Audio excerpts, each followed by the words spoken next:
Hello friends, welcome back to my channel Psycho Learning World. Here we are with class 11th psychology chapter 1 part 3. Today we will be finishing up with this lesson. Alright, so let's go through the content that we will cover up today. That includes branches of psychology, themes of research and applications, psychology and other disciplines, psychologists at work, and psychology in everyday life. So let's come to the first topic, that is branches of psychology. So dear students, branches of psychology काफ़ी सारी हैं. जो psychology एक subject है वो कई सारी branches में डिवाइड हो चुका है. That includes first of all cognitive psychology. Cognitive psychology हमने पहले भी इसके बारे में अभी पढ़ा था and we came to know that it is basically it investigates about the mental processes involve. Alright, हमने ये भी पढ़ा था कि इसे हम कंप्यूटर से भी कंपेयर किया जाता है. कंप्यूटर साइंस ने भी इससे काफ़ी मदद ली है कॉग्निटिव साइकोलॉजी से. और इसका बेसिक जो फोकस है वो ये है कि how an individual acquires the knowledge, stores the knowledge, manipulates and transforms it and then retrieves it. Okay, the information that is received from the environment. कौन कौन से मेजर कॉग्निटिव प्रोसेसेस हैं जो इन्वॉल्व होते हैं हमारे सारी जो चीज़ें हम एक्वायर कर रहे हैं, स्टोर कर रहे हैं अपने दिमाग में, वो हम कैसे कर रहे हैं? Thinking, reasoning, language, memory. Alright, these are all the mental processes that are helping us to perceive the world. All right, next comes biological psychology. Now what is biological psychology? It basically focuses on the relationship between the behavior and the physical system of our body. अब physical system में इसमें क्या include होता है? That is our brain, nervous system, immune system and genes. ये सारे physical systems कैसे influence करते हैं हमारे behavior को? Alright, that is the main focus of biological psychology. Let's come to the next one, that is developmental psychology. अच्छा, यहाँ biological psychology में एक और बात ये भी है कि biological psychology की ही एक और field develop हुई है and that is neuropsychology. Neuropsychology में basically the psychologist and the neuroscientist they are working together to find out the role of neurotransmitters. जो neurotransmitters हैं, how they are responsible. Neurotransmitters क्या करते हैं? वो हमारे ब्रेन में न्यूरल कम्युनिकेशन करवाते हैं ब्रेन के डिफरेंट एरियाज में. Alright, and how they are influencing the mental functioning of our brain and how they are influencing our behavior. Okay, so that is all about biological psychology. Next comes developmental psychology. Developmental psychology नाम से ही समझ में आ रहा होगा इसका primary concern क्या है, that how do we become what we are. हम कैसे बने, हम जैसे भी बिहेव कर रहे हैं हम वो कैसे बन गए. ऑब्वियसली जो भी इंटरप्ले हुआ, जो भी हमारे आसपास physical environment, social cultural environment, psychological changes हमारे साथ होते रहे और ये changes physical, biological, social, cultural changes, ये सारे चेंजेस जो एक अच्छे खासे लाइफ स्पैन में हमारे होते हैं, from conception to the death, alright, to old age. ये सारे चेंजेस जो हम आसपास परसीव करते हैं और अपने बिहेवियर हमारा इन सब चीज़ों से इन्फ्लुएंस होता है, physical changes, biological changes, cultural changes, इससे हमारा डेवलपमेंट होता है और हम कैसे अपना बिहेवियर मैनिपुलेट करते हैं according to the changes happening in our surroundings. That is the main focus of developmental psychology. Next comes social psychology. Yes, social psychology is also one of the branches of psychology that basically focuses on how do people get influenced by their social environment, by the people they are surrounded with. How do they affect them? How do people around them affect their behavior? Okay, that is what social psychology studies all about. Cross cultural and cultural psychology is also same somewhat. like हम लोग बस अपने biological determinants के product नहीं हैं, हम बस अपने फिजिकल बॉडी से ही नहीं बने हुए हैं. जो हमारा फिजिकल स्ट्रक्चर है that is not the only thing that influences our behaviour, पर हमारा कल्चर या फिर दूसरा कल्चर हमें कैसे इन्फ्लुएंस करता है, हमारा रहना सहना खाना पीना, जिस भी कल्चर को हम बिलोंग करते हैं वो हमारे बिहेवियर को बहुत हद तक इन्फ्लुएंस करता है. So this branch of psychology basically studies the role of culture और other cultures that impacts our behavior. Next comes environmental psychology. Environmental psychology studies the interaction of the physical factors, environmental factors, जैसे like climate, humidity, pollution, water, इन सब चीज़ों का क्या impact पड़ता है एक इंसान के बिहेवियर पे. This is what is studied by environmental psychology. All right. Next comes health psychology. Health psychology basically focuses on the role of the psychological factors in the development, prevention, and the treatment of the illness. Okay. So that is the main role of health psychology. Next comes clinical and counseling psychology. So clinical psychology का जो main काम है, it is to find out the cause of the problem. Okay, to treat it and to ensure the preventive measures that can be taken so that the further psychological problem does not persist or arise again. Okay, that is the main role of clinical psychology.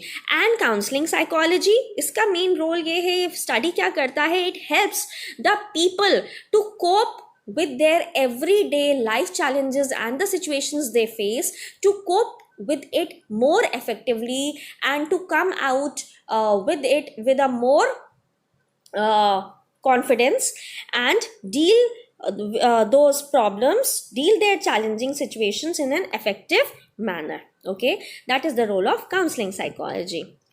Next comes industrial or organizational psychology. Industrial psychology का basically what is the aim or the purpose of industrial psychology?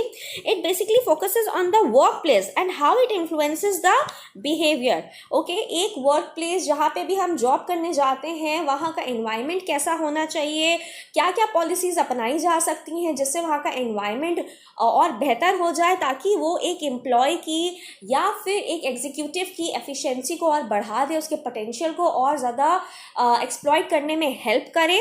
Okay, so this is what is studied in industrial or organizational psychology, that what are the factors that are helpful or that can be helpful or that are basically causing problem in the deficient outcome of the employee. Okay, and how it can be improved. Next comes educational psychology. Educational psychology का ही एक part है school psychology. It promotes basically the better learning of the educators and the educationist, कि कौन कौन सी policies अपनाई जा सकती हैं जिससे एक better learning environment create हो. Okay. Next comes sports psychology.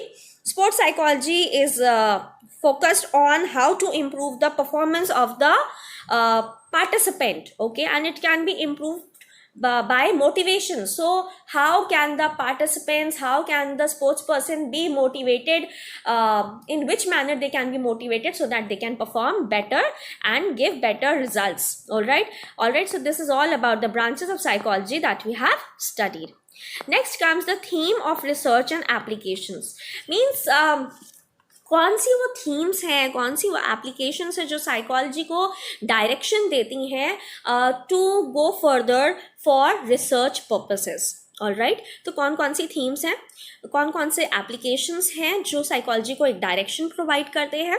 That are psychology develops the principle of behaviour and mental processes. Yes, that is true. Psychology जो भी रिसर्चेस करती है उसका मेन एम होता है कि हमने कोई भी रिसर्च करी है, जो भी डेटा हमने कलेक्ट किया है उससे हम बिहेवियरल और मेंटल प्रोसेसेस को स्टडी कर सके और उनके बेस और प्रिंसिपल्स डेवलप कर सके on the basis of the behavior and mental processes that have been studied. Okay, next is human behavior is the function of the person and the environment. So ये चीज़ हम जान लें कि ये बात सबसे पहले कही थी कर्ट लुवेन ने.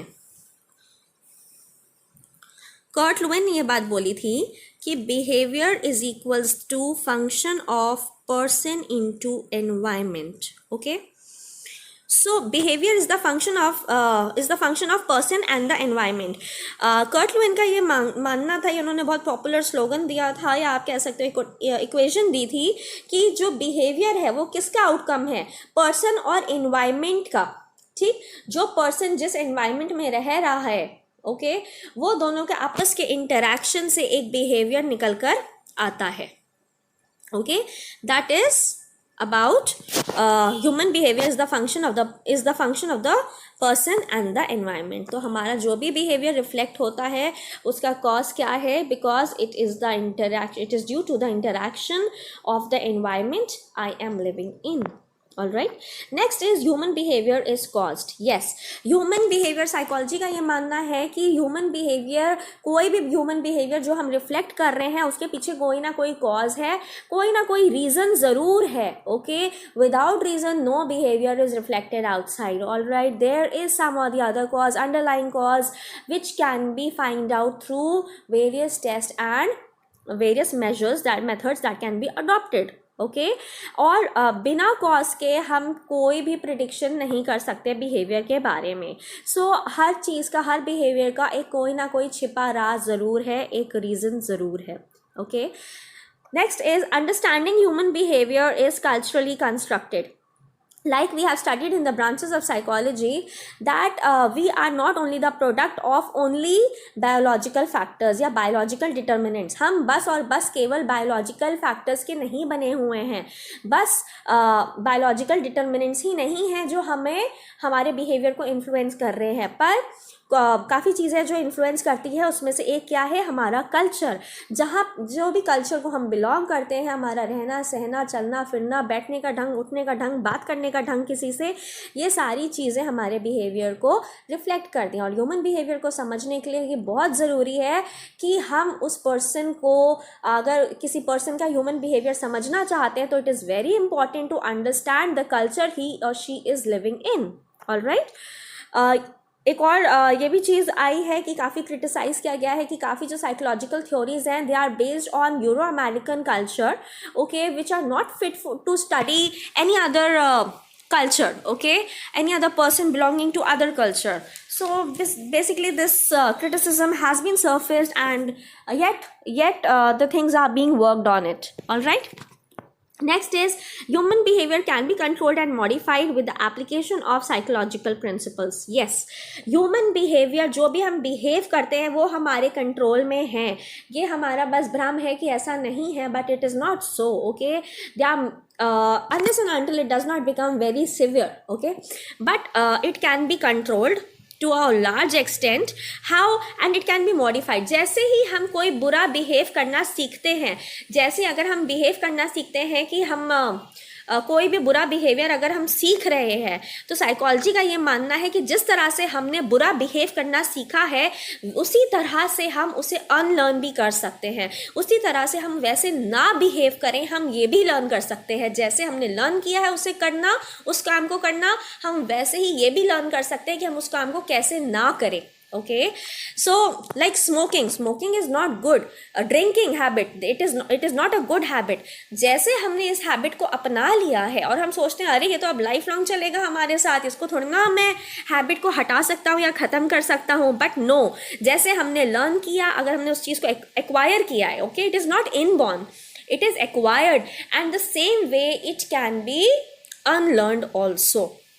okay, basic versus applied psychology, yes, they both are very much interrelated to each other। basic psychology focuses on developing theories and applied psychology focuses on the research work। okay, तो दोनों का होना बहुत ज़रूरी है। Theory होगी तभी practical research की जाएगी उस पर, और प्रैक्टिकल रिसर्च की जाएगी तभी नई नई थ्योरीज डेवलप होंगी। So both of them are very much related to each other and these are the themes and the applications of research that gives a direction to psychology, okay, to go for further researches. Alright, next comes psychology and other disciplines। yes, psychology is related with other disciplines and we'll see how। okay, with what subjects is psychology related to। so first of all ये हम जान लें कि obviously philosophy से ही psychology निकल कर बाहर आई थी। okay, first it was a part of philosophy and then it was separated from philosophy, but until the 19th century it was a part of philosophy. तो आज तक काफ़ी हद तक काफ़ी notions ऐसे हैं जो psychology still it takes up from philosophy to understand how to understand the human nature. जो psychology का first step है कि हमें human nature को कैसे understand करना है, उसके लिए वो हमेशा philosophical principles का सहारा लेती है. All right.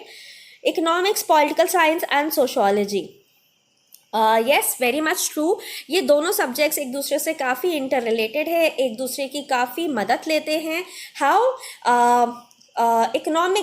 इकोनॉमिक्स में बेसिकली क्या होता है, हमारा कंज्यूमर का बिहेवियर बहुत मैटर करता है कि कंज्यूमर क्या कंज्यूम करना चाहता है, कौन से प्रोडक्ट्स को पे स्पेंड करना चाहता है, कैसे सेविंग्स करना चाहता है. All right, and it is all based upon the consumers behaviour. So economics has taken a lot of knowledge from psychology to understand the behavior of the consumer so that it can enhance its policies, all right, and bring about the economic development of the country. Likewise political science भी जो है वो work करती है. it takes up a lot of knowledge from psychology, how it understands the human behavior, what the human behavior seeks for to get a better voting. what is the basic voting behaviour. Human का एक voting behaviour क्या होता है, vote अगर हम करने जाते हैं किसी को तो हमारे एक ह्यूमन बिहेवियर क्या सीख करता है, क्या क्या पर्पस होता है हमारा कि अगर हमने इस पार्टी को वोट किया तो हमें क्या क्या फ़ायदे होंगे. ओके, ये सब समझने के लिए पॉलिटिकल साइंस, पॉलिटिकल पावर्स जो एग्जीक्यूशन में लाई जाती हैं, it takes up a lot. It first of all takes up a lot from the human behavior from psychology, and then it exercises its power. Okay, likewise sociology भी है. Sociology influence करती है human का interaction दूसरे आसपास के लोगों से और कैसे वो इन्फ्लुएंस करता है उस पर्सन का बिहेवियर या उस सोसाइटी को. All right, so that is how sociology and psychology are related to each other. Then comes medicine. A very famous saying, doctor की एक बहुत फेमस saying होती है कि only a fit mind resides in a fit body. Okay, तो doctors ने काफ़ी हद तक माना है कि अगर हमारा माइंड फिट है, ओके, अगर we are mentally fit, but obvious है हमारी बॉडीली प्रॉब्लम्स जो भी होंगी, जो फिजिकल प्रॉब्लम्स होंगी, वो भी बहुत जल्दी हील होंगी, बहुत जल्दी रिकवर होंगी. Okay, next comes computer science. Likewise computer science obviously computer जो भी कंप्यूटर्स डेवलप होते हैं और बेहतर उनको बनाने की कोशिश की जा रही है. क्यों बनाने की कोशिश की, कंप्यूटर्स को और ज़्यादा इंटेलिजेंट बनाने की कोशिश की जा रही है. Why? It is all based upon the human psychology. Okay, ये सब चीज़ें ह्यूमन साइकोलॉजी पे ही निर्भर कर रही है. क्यों? क्योंकि कंप्यूटर एक बेसिकली इंसान का ही इन्वेंशन है. ओके, कंप्यूटर ने इंसान को नहीं बनाया, इंसान ने कंप्यूटर को बनाया है. Okay, so computer has learned a lot from psychology and it is still seeking to develop further on the basis of the human behaviour, on the basis of the human intelligence and power. It is seeking to develop further. Okay, law and criminology basically it studies how a person becomes a criminal and उसके क्या क्या roles होते हैं criminal बनने में, कौन सी चीज़ें हैं जो उसको क्राइम करने में क्राइम करने तक ले जाती हैं, and how that person expresses the crime he और शी हैज़ कमिटेड.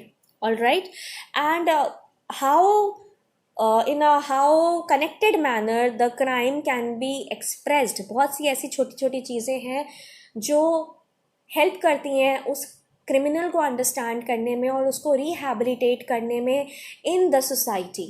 ओके, उसे वापस से उस सोसाइटी में जगह देने में हेल्प करती है साइकोलॉजी. कौन से ऐसे लॉज हैं जो बाहर लाए जा सकते हैं जिससे ह्यूमैनिटी एटलीस्ट अफेक्ट ना हो. ओके, ह्यूमैनिटी इंटैक्ट रहे और क्राइम कम किया जा सके. तो वो कैसे होगा? जब हमारा बिहेवियर, जो हमारे मेंटल प्रोसेसेस हैं, ठीक, जब वो इस तरह हमें मजबूर करे बिहेव करने को कि हम हमेशा सोसाइटी का भला सोच सकें, ऑलराइट। और वो तभी होगा जब हम साइकोलॉजी का सहारा लेंगे, जब हम इंसान को बेहतर समझने की कोशिश कर पाएंगे। Okay, next is music and fine arts. Okay, and architecture and engineering दूसरा पार्ट है। I am sorry, it has been mixed here. Alright, so music and fine arts, music को एक बहुत अच्छा पार्ट ऑफ साइकोलॉजी से, discipline of psychology से connect किया गया है। ये बहुत अच्छा डिसिप्लिन है म्यूज़िक एंड फाइन आर्ट्स, जिसको साइकोलॉजी से हम रिलेट कर सकते हैं, क्योंकि म्यूज़िक थेरेपीज दी जाती हैं काफ़ी जगह, and it relaxes our mind. कई बार ये बोला जाता है that you should. Okay, so the next topic is psychology at work. There are many psychologists who are working in different settings and streams of life to help and teach or train the individuals who are facing certain mental illness or behavioral problems. Here's the first one that we are going to discuss, that is clinical psychologist. Clinical psychologists, they are working, they may be associated with certain hospitals, वो किसी hospital में भी काम कर सकते हैं, private practice भी करते हैं, और they can be associated with certain organizations as well. So what is the main work of a clinical psychologist? Clinical psychologist का main काम होता है therapy provide करना to some mental disorders. Okay, they provide therapy to certain mental disorders the individual is facing, that may be due to certain stress or fear or anxiety. What do they do now? They take the interview of the patient, of the client. Okay, then they perform certain tests on it, and on the basis of which they diagnose the problem of their client and give them the required treatment of the problem. They find out through the test. Okay, and then what they do, they also give the preventive measures that can be taken so that the problem does not enhances anymore. This is how they work. Now let's come to the second one, that is the counseling psychologist. जो counseling psychologist होते हैं उनका काम comparatively clinical psychologist से कम तो नहीं कहेंगे, but हाँ, यहाँ पे जो clients आते हैं उनकी जो problems होती हैं, जो behavioral mental problems होती हैं, उसकी severity कम होती है in comparison to the clinical problems faced by the clients that come to visit clinical psychologist. Okay, so जो counseling psychologist होते हैं, they basically deal with the emotional और the motivational problems the client is facing. जो emotional problems हम ज़्यादातर face करते हैं अपनी डे टू डे लाइफ में, to accept the new things happening in our life, new challenges we overcome और we face and we are unable to adjust with them appropriately, उनको डील करने के लिए efficiently counselling psychologist help us. Alright, now let's come to community psychologist. Community से नाम से ही आपको समझ में आ रहा होगा, जो कम्युनिटी साइकोलॉजिस्ट होते हैं they basically work for an organisation. Okay, so उनका एम क्या होता है? To bring about change, to help the particular group of people, okay, to enhance their behavioral problem, mental problem, or any other psychological associated problems. Likewise, in rural areas, they can establish mental health care centers, and in urban areas, they can establish drug rehabilitation centers, okay, for the clients seeking help in these parts. So they basically work for a particular community. एक group of people को ही all together वो help करते हैं ताकि वो लोग उस problem से बाहर निकल कर आ सकें. Then next is school psychologist. School psychologist, the name itself suggests that they psychologists help the school or the organization to modify their policy so that the teaching staff, the students, the principal, there can be an all-round development. The potential of the students can be explored. They also help the students to overcome the weaker section of their academics or their in any other curricular activity. They help the students to find out their potential. उनका क्या potential है उसको explore करने में help करते हैं school psychologist. They also help them कि एक particular field में जिसमें बच्चे को interest हो, for example अगर sports में बच्चे को interest है और वो perform better नहीं कर पा रहा है तो where is he lacking, where he or she is lacking, the school psychologist find out the underlying cause and help that particular child to overcome that problem and perform efficiently. Okay, so next is organizational psychologist. Organizational psychologist का क्या काम होता है? They basically work for some industry and they help the executives and the employees working there to work efficiently. And कौन सी ऐसी policies हैं जो अपनानी चाहिए, कैसी ऐसी वर्किंग कंडीशंस हैं जिसको इम्प्रूव करके एम्प्लॉय की जो एफिशिएंसी है, जो पोटेंशियल है, वो 100% बाहर आ सके और एक अच्छा आउटकम मिल सके, इंडस्ट्री को प्रॉफिट मिल सके. ये बेसिकली ऑर्गेनाइजेशनल साइकोलॉजिस्ट हेल्प करते हैं. It is very helpful for the employees to improve the working conditions. It is also helpful for the executives, for the managers, and for all the staff of the industry who is working there to improve and to modify their conditions mentally or physically they are facing. Okay, so this is all about the people working in different settings to help the individual overcome the certain life problems. All right, next topic is psychology in everyday life. That is the last topic. Basically, as we have studied in this lesson, it is psychology is contributing to the solution of the problems at different levels in daily life. And we have seen in not only in individually but also in groups, so in at social level, cultural level, political level, economic level, in every field of life psychology is helping to improve and to help get a better outcome, to help the individual come forward, participate and find the solution to their problems. So I hope you all like this video. If yes, please like, share and subscribe my channel. So I'll see you in the next video. Thank you.